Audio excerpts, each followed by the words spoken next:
Let's get it.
Welcome to Visual Disturbance. I'm your host, Brian Reese. Glad to see everybody here today. We got a really good broadcast today. We're going to be talking about giants in the backyard in Las Vegas. If you haven't, a lot of people have been talking about this, a lot of chatter in the last few days, the whole Las Vegas narrative, and I'm going to give my input on it and my best, to my knowledge, what I can show and expose on this topic. And it's a very bizarre topic, and it's just interesting. So it's up my alley. If you're just now tuning to Visual Disturbance, hit that like button, hit that subscribe button. Giants is always on my radar, so I'm gonna be playing some footage, talking about some interesting articles, interesting research that I've had in the past, and it's all gonna kind of just flow like a fine wine and flow like just a roaring river, probably, when it comes to some of this topics I'm gonna be bringing up. Gonna be playing some footage, some news anchor footage and stuff like that when it comes into the Las Vegas narrative. But before I get started, let me know, everybody, where you're from. I know I've seen somebody a while ago from Canada, I believe, or Sweden. Forgive me, Sweden. Bless you, and I'm glad you're part of the Visual Disturbance channel. Be glad to always have you in the chat from Sweden. I can't believe that. And here I am, just a good old Kentucky boy, and I'm just blessed to have you in the chat, and everybody else from whatever nation or wherever you're from, crack or crevice that you originate from. God bless you all, and I'm glad to have you all here today. Before I get started, I got a few announcements. Some of our sponsors, Shake and Wake Radio. Go check out Shake and Wake Radio. Miss Ann, God bless you, Ann. I hope you're doing well. I haven't talked to you for a while, so I hope all is well in your world. Joshua Watts at Watts Leatherworks. Go check out all of his stuff. He can make a killer Bible cover, a killer holster, and all kinds of amazing things that he can craft by hand. If you haven't had an opportunity, real quick, go check out my Milkman Nephilim Chaser mugs and some of my Milkman Nephilim Chaser t-shirts. I really am enjoying those. I'm glad that people have been telling me that they really like them, so what a blessing. One other thing too, just want to throw in there. A lot of people have been asking about this. I was seeing a lot of people at the Pentecost, and they was like, "Brian, do you not have a P.O. box?" And I'm like, "No, I do not." And then, like the last few other months, even prior to that, "Do you have a P.O. box?" I'm like, "No, I don't." So anyways, just announce, it's in the description below, and also I'll just pull it up here on the screen for everybody. I do have a P.O. box. Visual Disturbance at P.O. Box 324, Waco, Kentucky at 40385. If y'all get an opportunity to go check that out. And check all the links in the description. Got all kinds of different links in the description. The coffee website, go check out that. And just a bunch of wide variety of things in the description below. Go check those things out. But when we get started here, I mean, my goodness, this is like the most, probably not even controversial topic. It would have been 10 years ago. But have y'all ever noticed how everything is just escalating like super fast? It's almost like they're pushing us toward there's going to be an end game. We're being fast forward, and it just seems like the end of the day with all this data, and it seems like all the stuff, in my opinion, you can go back and look at ancient manuscripts, ancient I mean, my goodness, in biblical narrative and all these ancient cultures and civilizations, you can go way back and you can find what we're talking about in this bizarre scenario that happened to this family in Las Vegas and the report on that. You can find pockets full of information, buckets full of information. And one would wonder where we're headed in 2023 and what's 2024 going to hold. But only God knows that. But when we get started here, this is really interesting. I'm going to play a few clips to this narrative about the whistleblower. I think his name was David Grush. And I'm not second guessing anything he's saying or, saying that he not knowing what he's talking about. He seems like a very credible person. Seems like he's on the up and up as far as his status with all of his stat sheet of his occupation he's done in his past. So we're going to show a little bit of clip footage of it, and then I'm going to elaborate on it. And there's 3 of them, so just be patient. And then I'm going to get into some information that's just going to blow your mind. I've referenced it on certain other videos that we've done in the past, but it just fits so well with this narrative that it's just mind-boggling. So here we go, everybody. Hang on to your seat, folks.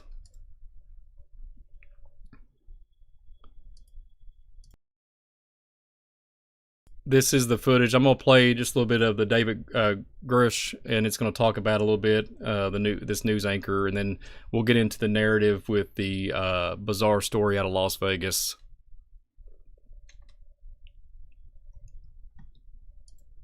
Utah's first TV station, ABC4 News, celebrates 75 years. Good evening, I'm Glenn Mills. Emily Flores has the night off. Thanks so much for joining us. We do appreciate it. We begin tonight with a former intelligence and military official blowing the whistle about a secret government program he says has uncovered non-human spacecraft. When you recover something that's either landed or crashed, sometimes you encounter dead pilots. And believe it or not, as fantastical as that sounds, it's true. The whistleblower, David Grush, says he turned evidence the UFO recovery program exists over to the Inspector General of the U.S. intelligence community. But lawmakers say they're not aware of a secret UFO recovery program. I've seen no evidence of it whatsoever. And if there are actually aliens or spacecraft that exist in some warehouse, in a government warehouse somewhere, of course, I want to know as much as all of you. Representative Dean Phillips says whether a secret government program has recovered UFOs and aliens deserves to be investigated by Congress.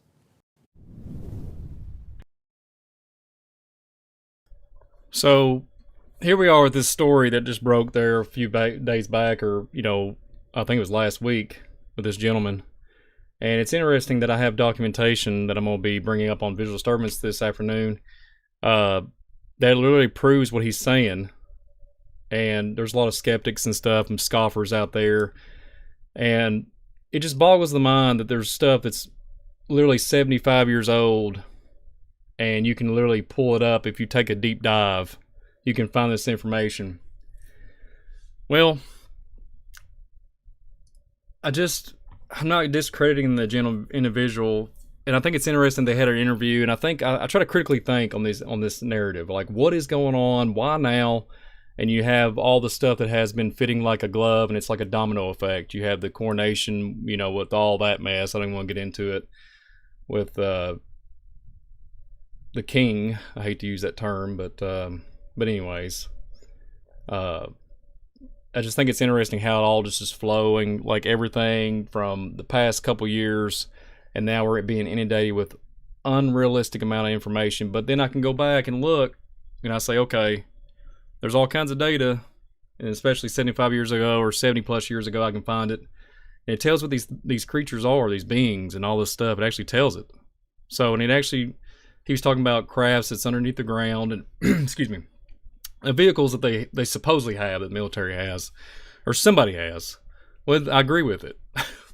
But there's people saying, well, there's no such thing. Pentagon is not even, they're not even really talking about it, nor NASA. They're all just trying to, I don't know what they're trying to do, I guess gaslight or whatever the narrative is.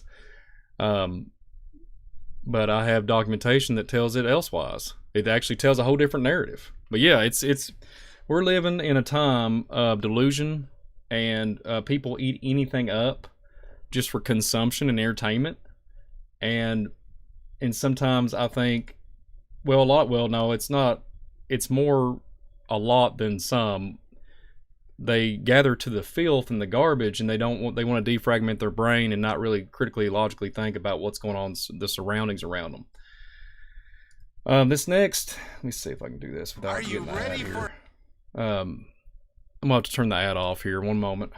Just a little hiccup.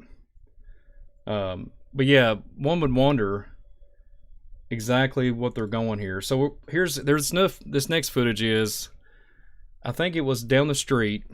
We're gonna set the tone here with this Las Vegas backyard event. So supposedly on a body cam of a police officer down the street caught something. When I seen the footage, I was like, okay, here we are. What now? You know. And even when I seen the story break that happened, mind you, was the 1st of May, or I think it was around the first week of May when all this bizarre stuff started happening. And like I said, it's kind of interesting. The whistleblower comes out just like a week ago, but then this footage was filmed and all these recordings of the police being called to this place in Las Vegas. One would wonder what's really going on. I just think it's too coincidental for it all just to be, to discredit it or say, well, it's just, I think it's planned in my opinion, but whatever. But this next footage here, it shows this light up in the sky, and the first thing I thought of was when I did a broadcast on FOJC Rumble on the Redneck History Channel. I kid you not, I thought about this, and I'm gonna play it. It's only like 15 seconds, and we're gonna play it real quick. It's got some audio. Just in case there might be some bad language or something. I'm just gonna leave it. There's not much to it. It's just got some like sound effects in the background. But I'm just going to mute the audio. And all it has is like a 50-second footage of the blue light going across the sky. So check this out. As you can see there, and they got it circled. We'll replay it here. There's like a blue orb coming crashing down, supposedly with this body cam of this police officer. I guess there's somebody they're trying to detain or whatever, but it's a body cam video from Las Vegas, and it in social media. So I just don't really know what I don't know. There's always documented accounts. There's people all different. I mean, literally all down the street on the other side. And they're like, yeah, something come out of the sky. And the first thing that I thought of, no joke, when I was mentioning and referencing the Rumble on the FOJC, what we did together, me and Brett and them guys, and David Carrico, bless you, my friend, for allowing me to do what I can do on there for you. It's a blessing. First thing I thought of on this, and a lot of people don't really look into this, but it's kind of new. Well, it's not new, but it's been around for a long time, but you can go find some literature on it. The star Kachina, like when the Indian cultures... for the record, I'm not discrediting anything from the past. I just think there's more credibility when it comes into Indian culture that they're letting on. They're, like I always say, they're making it out to be an indigenous people, but I think they knew more than what, people portray them out to be. So here's the thing. First thing I thought of was obviously there's a blue light coming down from the sky, but literally the Kachina, the star Kachina, has a resemblance of blue. And I was just baffled. I was thinking to myself, here we are with this narrative, this body cam footage here. There's some kind of blue orb falling down from the sky. Something a lot of witnesses are saying it was a crash of some shape or form. Saying it's a crash. So, and then there's like, yeah, we seen it go over top of the houses and all this stuff and over top of the neighborhoods, et cetera, et cetera. But in my opinion, I'll say it again. When the Indians was talking about star people coming down with all this knowledge, and you won't think about, a lot of people don't think about this. When me and Dan has done a lot of Spiritual Warfare Friday broadcast on this, when somebody goes howl and they're looking for that 6 fingers, and the whole Indian culture would, they'd be like, getting scalped if you had that extra 6 fingers, And I wonder about that. I really did. I contemplated on it. I thought about it. I've looked at a lot of Indian narratives, a lot of Indian with Indian mounds, and with all the materials. They had iron, copper. They used all different types of ways to manufacture javelins, to arrowheads, all these different things. And it makes you wonder. And the first thing I thought of was the star people and what they're saying about the technology. But here's a kicker part. I was talking to somebody the other day about this. I found it's stacked to the hilltops of data. There's copper suits. There's copper suits that have been literally forged out, which is an endeavor in itself, an endeavor. And these Indians would have them in like all over their body, copper suits, copper bracelets, everything. And I started contemplating all this, and I started looking at a lot of literature and stories and stuff of Native Americans about the giant narrative.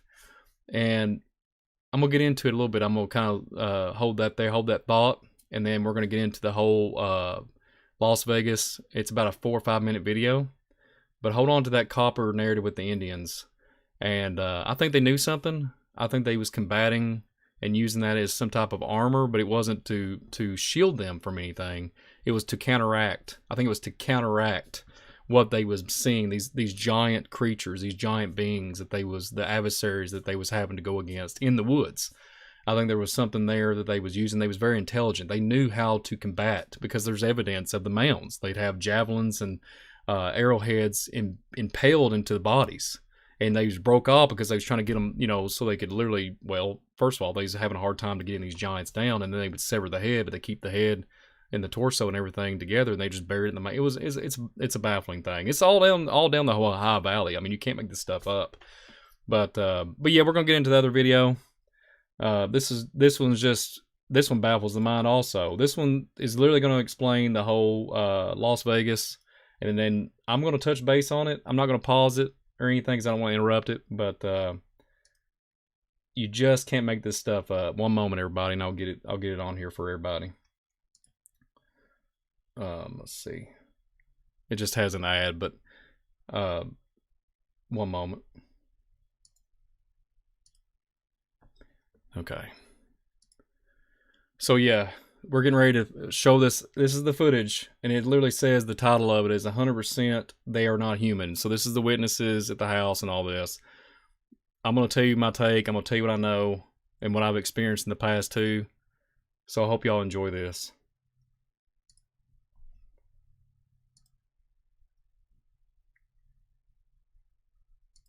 Southern Nevada is abuzz tonight with stories about the crash of an unknown object and the alleged sighting of strange creatures in the backyard of a Northwest Valley home. So it was last night that 8 News Now investigator David Charnes reported about how Metro Police responded back on May 1st after receiving a strange call from a very frightened family.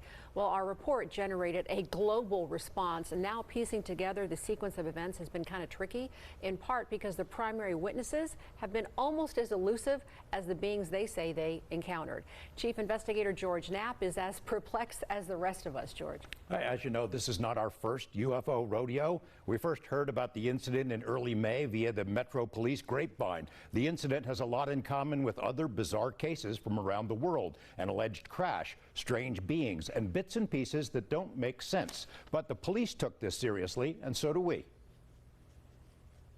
Just before midnight on April 30th, skywatchers across several western states saw a bright fireball streak through the heavens. A police officer working in the Northwest Valley caught a glimpse of the colorful object on his body cam. At nearly the same time, a Ring camera in the area recorded a strange noise and what sounds like a crash. One family living in a ranch-style home had a much closer view of the object. Two brothers and their father were working on a vehicle in their yard when they caught a glimpse of a sparkly object as it came crashing down, then were hit by what they describe as a shock wave. One of the witnesses, a young man named Angel, has stated when the brothers looked into the yard where the object landed, that spot was obscured and blurry, as if by unknown form of camouflage. What they saw next prompted a frantic call to 911. So there's two people or two subjects that are in your backyard? Correct, and they're very large. They're like 8 foot, 9 feet, 10 foot. I don't know. They look like aliens to us. Big eyes. They have big eyes, like I can't explain it. And big mouth. They're shiny eyes, and they're not human. They're 100% they're not human. 8 News Now investigators have spoken with family members multiple times in the past 4 weeks, but each of the 3 times we accepted their invitation to do an interview, they didn't answer the door or their phone. These are some of the claims they've made in other public forums. Multiple family members backed up the story in an initial police report we obtained. Angel says they heard the patter of multiple feet in the yard. They later heard footsteps on their roof. They saw one of the 8-foot-tall creatures climb behind the controls of a large front loader stored in the yard as if trying to engage it. He got a good look at one of the creatures, he said, a greenish-grayish being with large eyes and long legs. He says he could hear its deep breaths, and when he locked eyes, he was, in essence, frozen in place, couldn't move. In the middle of the yard, where the object had crashed, then vanished, a circular impression was left in the soil. Okay, where is this on your property? Metro sources say the police dispatcher initially wondered whether to send a crisis intervention team to help the troubled witness, but then took the incident seriously. 2 officers arrived 38 minutes after the call, and by then had heard from other officers. They proceeded cautiously and managed some nervous laughs. I ain't dealing with that. A few days later, the family says 2 Metro sergeants returned to the scene to ask follow-up questions. The family says they also saw men in suits and sunglasses driving in a car with government plates cruising slowly past the house in the following days. Nellis and Creech have denied any interest or involvement with the incident. Metro has indicated they believe the family that something crashed in their yard. But what? You know, you mentioned, George, in that piece that, they were frozen because so many people have been critical of, like, why didn't they get their phone out? Why didn't they shoot the video? Do we know if there's even any video? I'm gonna pause it there. It's pretty much over with it anyways. But what do you guys think? Here's what I'm gonna throw out here.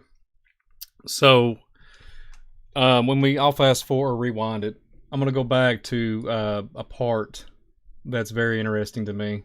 First of all, when they're talking about the gentleman that's on there talking about what he's experiencing, how tall they are, 8 to 10 feet. I mean, come on, all day long. I mean, we're talking about a giant creature, but it's on its 2 legs, right? Okay, so it gets up on top of the house. There's 2 of them. One of them goes over here to the front loader, and mind you, they had surveillance cameras everywhere because this is somebody that's got a lot of equipment and just, for security purposes. But what's baffling is when the so-called craft makes an impression on the ground, it puts, basically there's an impression there, as you can see a minute ago. Well, if you scroll on it shows a circle there, but it's right here if you can see my icon here. But anyways, my arrow. So there's one creature supposedly up on top walking around the roof. And it's looking from far off. It's trying to get a perception. Okay, it's perspective. So one thing I'm sitting there contemplating on, right? So the kid, I'll say kid, but the gentleman says that he looked at him and then he froze. So one thing I just said to myself was like the telekinesis, and literally he looked right at the creature in his eyes. So he froze. So he's like being mind controlled, like a telekinesis, like a telepathic kind of narrative. And I've heard and I've looked through all kinds of UFO files and all kinds of different things that you can get into gray technology and stuff like that. If you get into a close proximity, I can't remember the yardage. It's several feet. I can't remember exactly. They can do, supposedly these creatures can do that. But wait, it's not little green men. It's not little gray guys, right? They were 8 to 10 foot tall people. One thing I want to throw out here, it did not talk about the hands.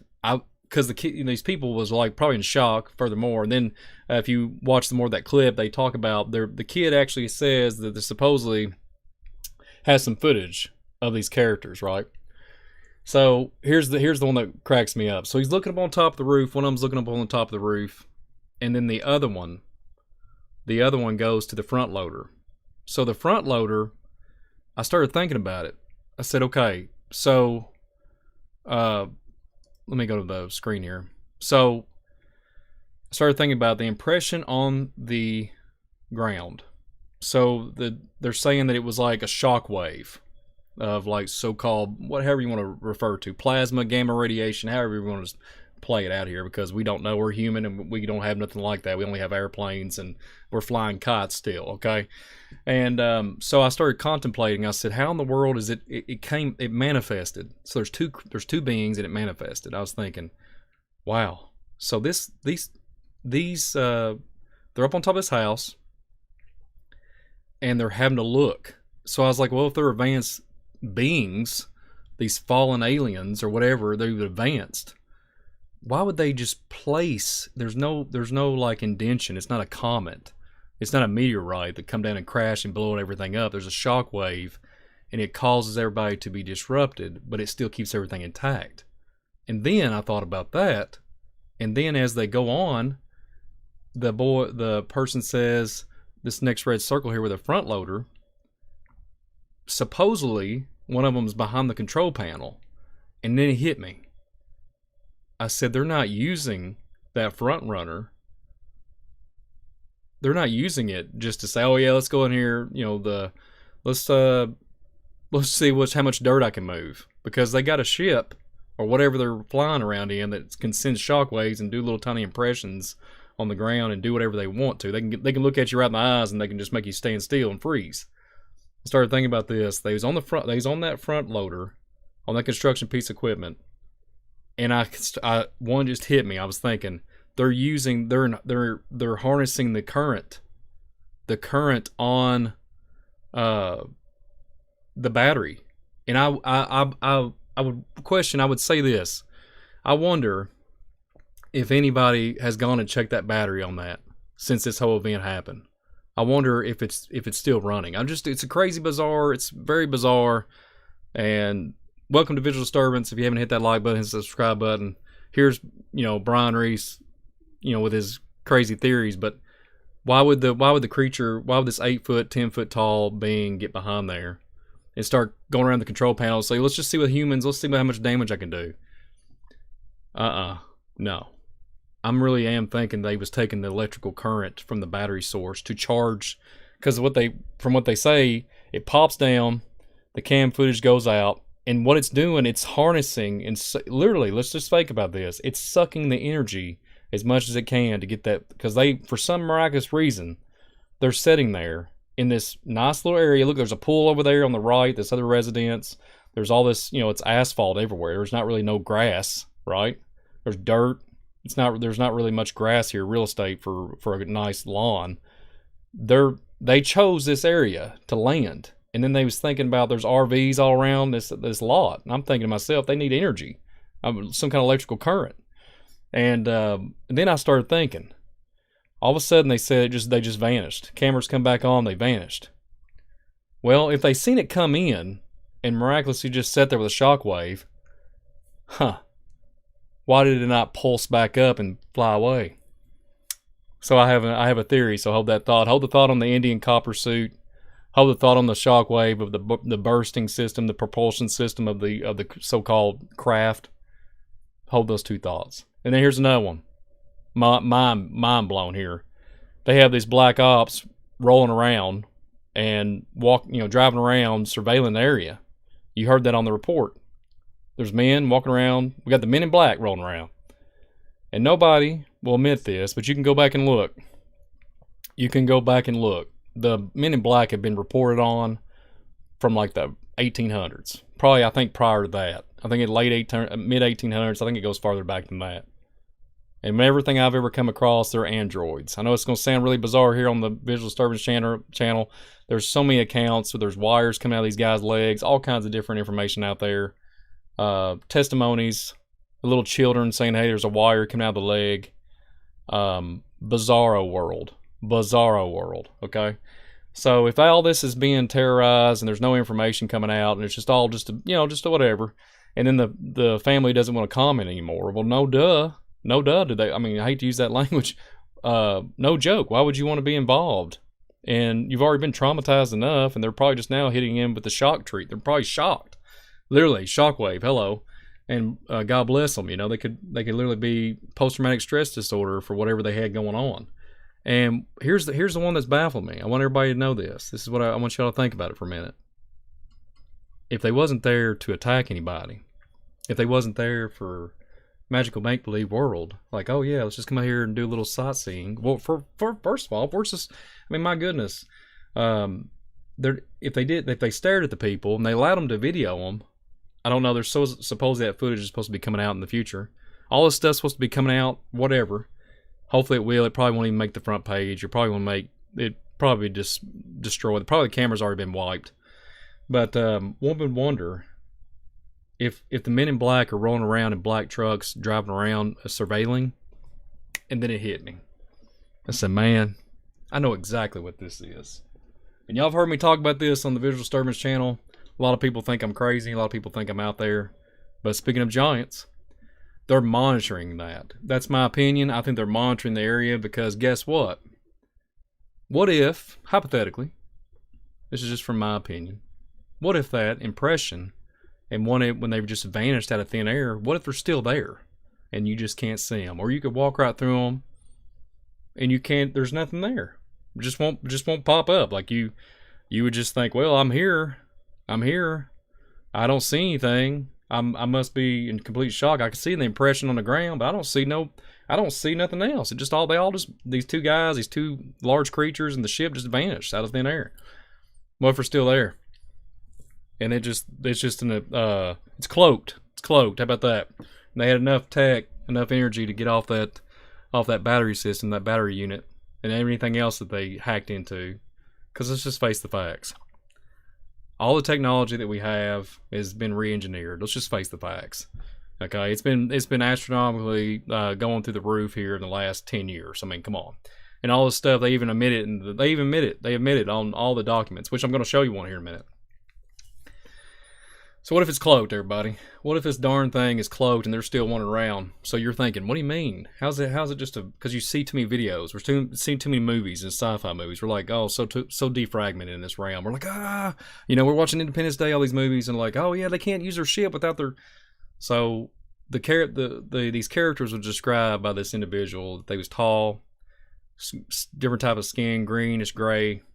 What if? Because I've seen some Aztec, it was Mayan pyramid, hieroglyphics. It almost looks like suits. Just saying. I'm just throwing it out there. Just throwing out there some crazy stuff. And then they're depicting, it's got big eyes. Well, hello. Welcome to the crazy realm. I mean, I hate to use the term, but astronauts have a big, glass dome over their head. Basically the visor.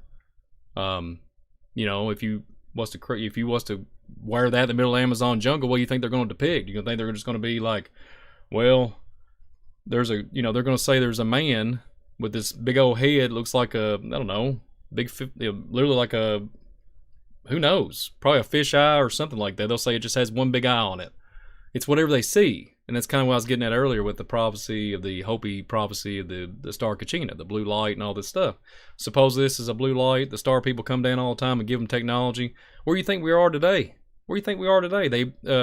You can go look at this stuff up in Arizona and everything. There's all kinds of historical documentation with the civilizations that would be they rise up, and all of a sudden, all the cave writings and everything, there was these people, there's these giant beings coming take back what they would take everything back. They would trade and take, literally, it was just like this scripture right here. I always bring this up in the broadcast. There were giants in the earth in those days, and also after that, when the sons of God came into the daughters of men, and they bare children to them, and the same became mighty men of old, which were of old, men of renown.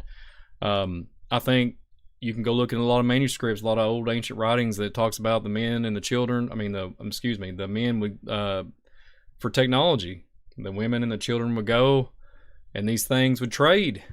So what do you think we're doing here today? What's going on? And I just want to throw this out here for just for fun, just throw it out here for the sake of time and just to have some fun on Visual Disturbance. We got to reach 100 million. According to the census, that's almost say in 2025, we've got to reach that 100 million mark. Welcome to Visual Disturbance. I hope I hadn't said too much. We got to reach that 100 million mark. That's almost say. We got to reach it, y'all. I'm getting crazy now. So, I'm going to stop blabbering. So, there's my take on all this. So, they have these creatures.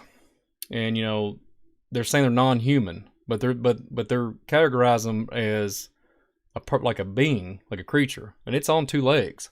What do you think? Here's something that came to my mind, and somebody on Facebook the other day was making me laugh because I was thinking the same comment. I was just on the same wavelength. This movie right here. Well, this is the Predator series. There's a bunch of series of Predator movies. When you go back and look at this, the Prey one on the left is the newer addition to the series. Of course, the Indian culture is involved into it, and it's dated years and years and years, hundreds and hundreds of years ago. And I remember the main character here is a woman, and she has a brother. She said, the great Thunderbird, there's a great Thunderbird, there's a sign in the heavens, the great Thunderbird, and there's like a craft, and it's got this blue plasma, blue radiating energy, radiating off of it, and it crashes. Well, guess what? This type of character, pops up on the left, and then the other one's from just kind of a depiction from what all the other series was. Since the 80s, this movie's been pretty hot topic, a lot of merchandise and everything. But here's where I'm at. These characters, these Predator characters, an average man's like 6 foot tall. These creatures was 8 to 10 feet tall, and they have cloaking technological advancements, and their ship can be cloaked and everything. Then they can use the elements of our Earth. They can, of the Earth here, of our realm. They use all the energy sources, and they can survive. And it's interesting. That's why it's called the Predator. And it's kind of interesting that they would hunt people down. And then there's some twists, to the series that they would take people and use them as just as literally just for game hunting, because they're. I remember reading not too long ago. About hunting man, and they would referring to that in that movie. They was talking about hunting man was nothing like it because it's because we're intelligent. I mean, hello. And I think it's interesting they brought this all up into this Predator series, and it one real wonder. Let's get back. I told you all to hang on to a thought. Copper suits being forged out and used as a full-blown copper suit. Okay, here's my theory, you all. It's a vibrational rate. There's a radiant energy on all fronts. I'm talking about to the characters, because on the Predator series there was they would be ripples. There'd be ripples into, I don't know if y'all remember that. If anybody's ever seen the movies, they would ripple, and the Indians would use ways to hunt them down. So what did I just say earlier at the beginning of the broadcast, talking about cloaking technology and the Indians having copper armor on? I think it can combat it. I think that's, and I made this comment to a friend of mine just the other day. Wonder why they was taking back all the copper when the currency, as I almost say, the pure copper. There was pure copper still out in the wild when it comes into the federal, the currency. I thought it was interesting, and I thought the copper's going astronomically. It's beyond belief how much copper is now.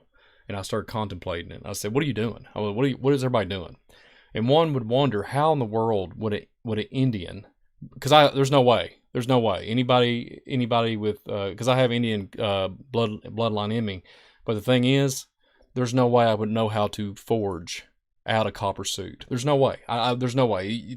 I don't have anything. There's no way I cannot do it. I cannot. If there's anybody out there that's a blacksmith, you possibly might be able to pull it off, even with the technology we have. But back then, so here's my thing. I remember seeing movies and stuff, and they always use the Indians as runners. There's these older, setback plots and the ancient, cowboys and Indians, etc. There's all these different things, and they would be running. And I've looked at a lot of literally legit, not fake Hollywood stuff. Indians would combat. There was these gateways and portals in the woods, and they would use sage and literally ways to watch. And they would use the way the clock, the constellations, it was like clockwork with the equinox and all the summer solstice. They would understand when these gates would open up, and then the floodgates would come. And then they got tired of their women and their children being taken. And it blows my mind. It's almost like so baffling. It's almost like where we're at today with the so-called technological advancements. One would wonder, is there some nefarious, sinister plot? And I'll let y'all fill in the rest of parts of that. I mean, what do you guys think? And then there's one other thing I told you all to hang on to, and I done forgot it. There was it was the thing with the copper suits. And then I was talking about oh yeah, I know what it is. I got it. And then the whole Men in Black narrative and everything like that. So here we go. I'm going to get into some topics. I mean, we're going to go there. I mean, some of this stuff that I've researched and jumped on the "you just can't make this stuff up" world. Welcome to Visual Disturbance. Let me get on it real quick here. One moment. Let me see if I can get that.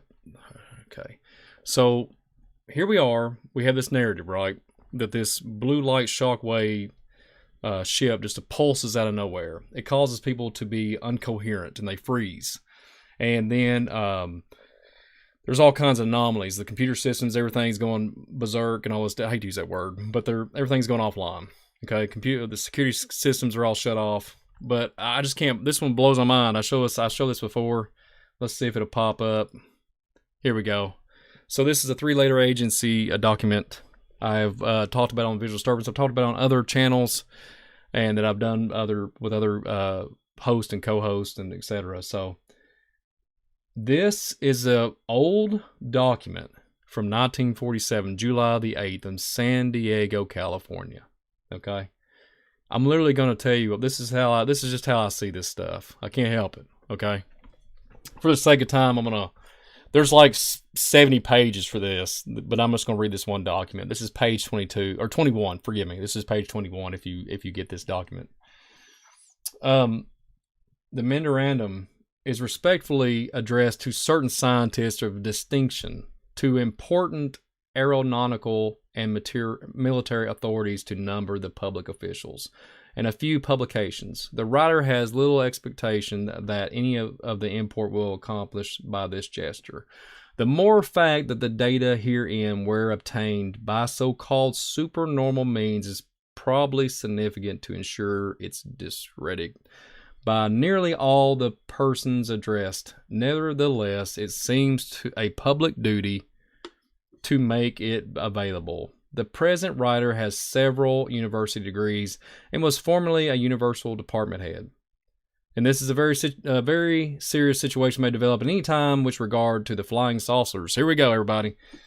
If one of these should be attacked, the attacking plane will almost certainly be destroyed. In the public mind, this might create near panic and international suspicion. The principal data concerning these craft is now at hand and must be offered. No matter how fantastic or unintelligible it may seem to minds not previously instructed in thinking of this type. And here we go.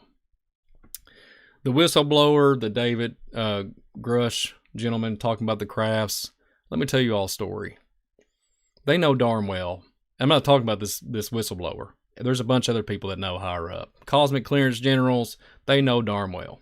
I'm sorry, but they know. Let me tell you a story. I remember coming upon this in Arizona.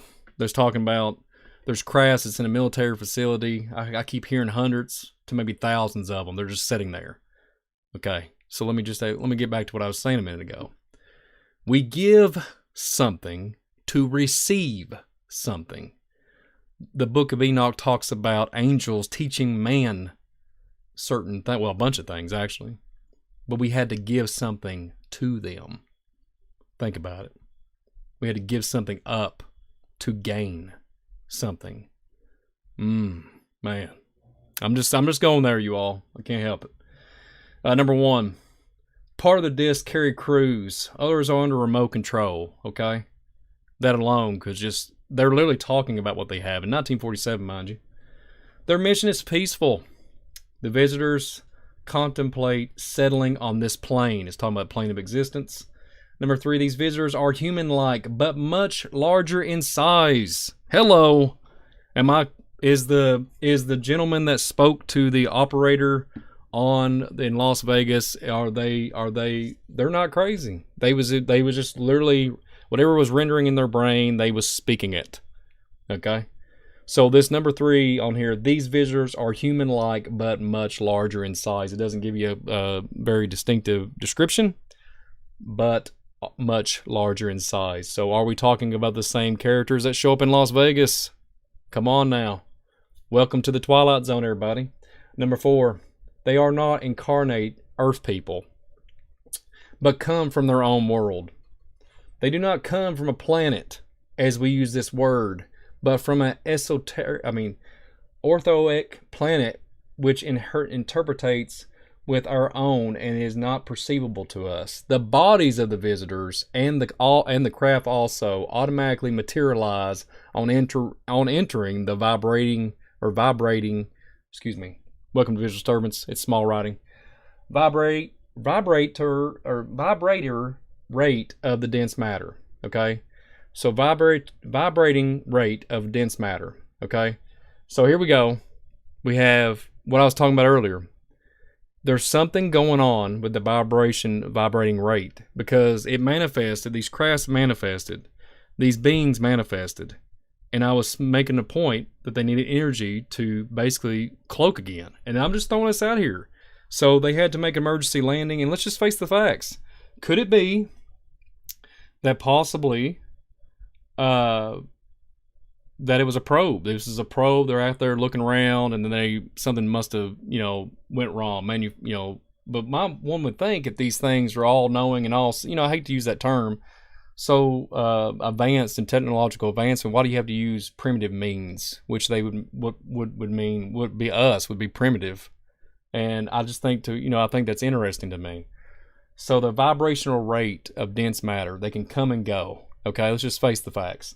Number 7, the discs possess a type of radiant energy or a ray, which will easily disintegrate any attacking ship. They re-enter the orthoric at will and so simply disappear from our vision without a trace. The region from which they come is not the astral plane, but corresponds to the lokas and the tail. Students of esoteric matters will understand these terms. So we did a Spiritual Warfare Friday, and I explained the lokas and the tails. It means like hails. It means hail or Hades. I'm getting tongue-tied, you all. And a dark place. Well, what's so blowing my mind, I think it ties into Hindu, if I'm not mistaken, the word lokas and tails. But an esoteric matters will understand these terms. Okay, so it makes you wonder about the radiant energy of this craft earlier. That's being spoken of in Las Vegas. I kid you not. I have got some other things that I haven't even brought up to anybody besides one of my family members. I've touched base on it, but I haven't even talked about it, because it's one of those things where my brain can't register it too well, and I had to sit on the shelf and kind of go back to it later on. I'm gonna pray about it.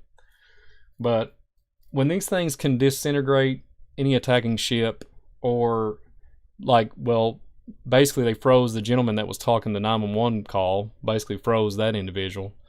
So we're really talking about something that's advanced technological advancements, but it has a fallen angel there's a fallen angel and a giant narrative, because we have these larger in size. They look human. They're human-like. They're on 2 legs. Hello. But my question was to the caller, to the 911 caller. Wonder if they got a good look at the fingers. I wonder if they got a good look at the toes, any kind of thing if there was six fingers, 6 toes, wouldn't that be something? And and it goes on. So it's hard to read. It gets kind of like distorted at the end, kind of scraped up. But it talks about number 9. They probably cannot be reached by radio, but probably can be by radar if a signal system can be devised for their aperture. And then it goes on about talking about there's some things that's just all disoriented, but we won't get into that because you have to have it in front of you to kind of really look at it. But they're letting you know, astral plane, they're letting you know the planet, that it's a different existence, so to speak, and we could get into multi-dimensional, interdimensional, however you want to go down that rabbit hole, but we're not going to do that today. But if one would wonder where we're headed here with this, it's pretty baffling. It's pretty baffling stuff. So, what do you guys think? I mean, I'm really looking at that scene where I think there's a vibrational rate narrative, the shock wave. My opinion, I think they just vanished, but they're still there. And I mean, that can go down a rabbit hole. I really do think they're still planted there, and that's why the Men in Black trucks are driving around doing circles. Because they're watching. They have devices to be able to read the signatures. I've talked about this all the time about the military applications when they on the Project Paperclip, when they made, literally, when they started looking for paranormal activity, that's where they put an army base at. I mean, come on. It's everywhere. I mean, just it's a big puzzle. It's a big puzzle piece. So here's the last one. Here's the last thing I'm gonna talk about, and this one, it just ties it all in. I've done an old broadcast on this, and I just I couldn't help it. I had to go there. I said, I got to put this up, and let me see if I can pull it up. Okay, this is a folklore. This is Orkney's giant folklore. This is a location of the Ring of Brogard. Okay, so the Ring of Brogard, it's just to do a summary, to summarize it here, I'll read it a little bit here. It's talking about the Stentness Loach. The stones that make up all the megalithic ring can be difficult to pick out. In the thick of the mist that often shrouds the area, however, they become instantly obvious. They have a dominant presence, appearing as the folklore dictates. Lumbering giants, bowed down and bent, as though bearing a great weight. Now, just here's where it gets a little crazy. Approaching the ring from the southeast, these stone creatures appear to turn weirdly in clockwise circle. One dark, starry night, a very long time ago, a group of fearsome giants crossed the causeway of the Ness of Brogard. Once across, they gathered in a field of the Stentness Loach to its left and the Hare Loach to the right. There they decided to dance. From the folds of his cloak, here I can't help it, you all. Here we go. From the folds of his cloak, the fiddler took out ancient fiddle and began a swirling reel. Upon hearing the music, his companions joined hands and, whooping and shouting like fools, formed a circle and danced. The ground beneath their feet fairly trembled as the colossal dancers whirled around and around faster and faster. So was the great enjoyment of the dance that they forgot to pay attention to the eastern horizon and lost all thought as to how quickly the night was passing. Then, before they knew, the morning sun crept in the sky, being them, and the shrek and the moan, the new-born rays of light, touched the dancing giants. No sooner had the golden light touched their skin, they turned into cold, hard stone, petrified giants. And there they remain. To this day, visitors of the Ness of Brogar can see their gigantic petrified bodies. A short way away from the Ring of Giants stands all that remains of the fiddler, the solitary stone known as the Comet Stone. Here you go. This one just blows. It's just so much here. Hang with me, everybody. Standing around 140 meters of the southwest, the Ring of Brogard is a monolith now known as the Comet Stone. Measured 1.75 meters high, 5 feet 9 inches, the Comet Stone stands as a low oval platform around 14 meters and 45 feet in diameter. The monolith appears to have been one of the part of the group. The only surviving evidence which stumps the two broken stones. Whether these stumps represent remaining stones, whether it was part of the structure of some sort of, it's unclear. It has been suggested the Comet Stone was part of a table-like dolmen construction similar to once thought to stand in the center of the stones of the Stentness. The stone's position in the relation of the Ring of Brogard's southeastern entrance has led to the suggestion that it's part of the hypocritical professional way between the Brogard Ring and the standing stones of the Stentness. It is also a super vantage point for viewing the entire Brogard Ring and then elapsed landscape of surrounding it. So here we go. The monolith, rather poetic name Comet Stone, is fairly modern, coined by the Anquinians, who saw the outlying standing stone as orbiting the Ring of Brogard and the Temple of the Sun, as they call it. So I wanted to bring that up because, they call it a Comet Stone, right? And what was so bad, like I was thinking about the orbiting and like the spiraling, okay? So like we got the star Kachina, a blue spiral, they're spiraling, the flying disc, there's a flying, energy, radiation energy flowing around. It's going around like a disc, it's glowing, all these things that man have interpreted. We're interpreting what we see, our perception. What perception we do have, including this guy, but praise God for spiritual perception. But what I'm getting at is there's something to it more than what we're missing it. So I brought this up about the folklore of the Ring of Brogard, but wait, there's more. I've got to show this. This one goes so so well, and it'll show the connection. It gives a little bit more detail about the Ring of Brogard. So one moment. There we go. So I'm a little bit off the page here. Forgive me. So what is it?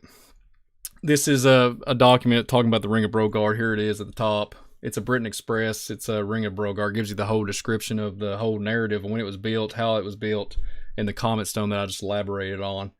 Real quick, what is it? An astronomical observatory, a ceremonial center, a religious shrine. The truth is, we don't know. It seems very likely that circles like this place a row as a form of a calendar. The passage of these seasons was important to the Neolithic people, whose lives were so closely tied to the weather and all the seasons. It was important to them to keep the track of the seasons.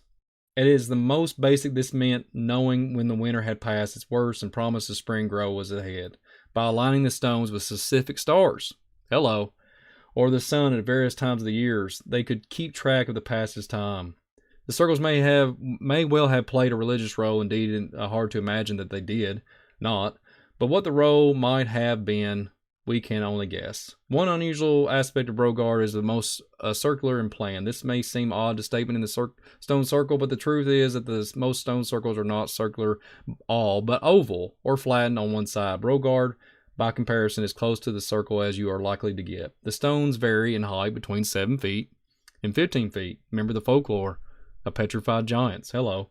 Making them much smaller than the huge stones of Stennis.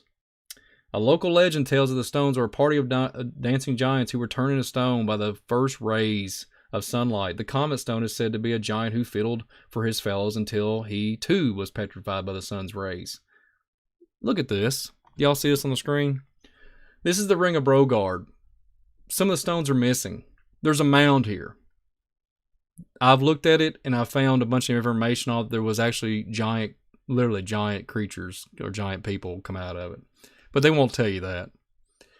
Check at this. This is where the comet stone supposedly landed. It's supposedly landed there. But the whole folklore is, look, it's a giant. The comet stone is said to be a giant who fiddled for his fellows until he too was petrified by the sun's rays. How in the world did astronomical, this megalithic site in a Neolithic period, and it was all in the circumference circle, all perfect, and you have this mound sitting beside it, and then you have this comet. It's not really an impact. It's kind of weird when you look at it without this illustration, but I've looked at it. If you go back and look at the Standing Stones broadcast I did on Visual Disturbance, but what's so baffling about it? Where's the impact? It's just miraculously right beside the Ring of Brogard without damaging it, and it makes you wonder, where are we at? So I started thinking about it. There was an impression on the back end of that backyard. Okay, there was an impression. Everybody looked. Everybody knew. There was all kinds of witnesses. They called the police, etc. It was baffling, right? It was something they wouldn't understand, because guess what? They done such a good job of telling us that there's no sons of Seth. They say it's the sons of Seth, the sons of Seth, the sons of Seth, and they take out the whole sons of God, the fallen angels. They take out the whole narrative and say the sons of God is what was referring to the Genesis 6. So they take out and just replace it with human factor. So now, let me just put this everybody in the broadcast, okay? Let me just think about this and pray about this. All these years we've had time to be watchmen, prep, understand, get our minds spiritually ready, and now it's just going to take. Look how fast this is taking off with this whole story. And I don't like to get into it, but I'm going to bring this up. The human residents and that hive mind mindset. We see what happened the last few years. We see what happened. And the human residents, I hate to bring that up too, but I'm going to. And once it manifests, how many more of these things are going to pop up? Who's gonna show up next week and say, yeah, we got one in the backyard, boys, and it's just sitting there hovering, it's looking at me, I'm froze, or whatever the narrative is. It hit my truck's still intact, it's on top of my truck, it's on top of my house, whatever the narrative is. It's a deception of all kinds of sorts. And at the end of the day, what I'm getting at, they're gonna cause us to once again worship these creatures. And they're fallen. They're nephilim. They're rephaim. They're an offspring of something. genetically, something. They have technology advancements and everything, and they want to become gods. They want to be like gods. That's all it is. And then at the end of the day, and I'm going to throw this out here real quick because I'm getting ready to get off here. We forget that Jesus is king. And this is going to be the greatest deception that ever has come across mankind. And they're building it up, y'all. They're building this up. They're building it up. And what are we going to do? We're going to pray for discernment. And my discernment meter is, it's off the chain right now. So that's my take on it. I think the vibrational rate, the radiating energy, I think this has to go along with the Sasquatch, the cryptids, all the stuff in the Oregon area, all the stuff. Look, I now real quick before I get off here, everybody. The Canadian thing in Canada, let's just let that settle in your mind. I'm not going to say much on here, but just hypothetically, what if there was something that popped up? And what fire destroys a lot. Fire can destroy a lot of stuff. What if something pops up and let's just do a Hail Mary? I hate to use that term, use a football term there, but a Hail Mary. And let's just do a little intentional stuff. Just throwing it out there because maybe something's popped its ugly head out, and they don't want nobody to know.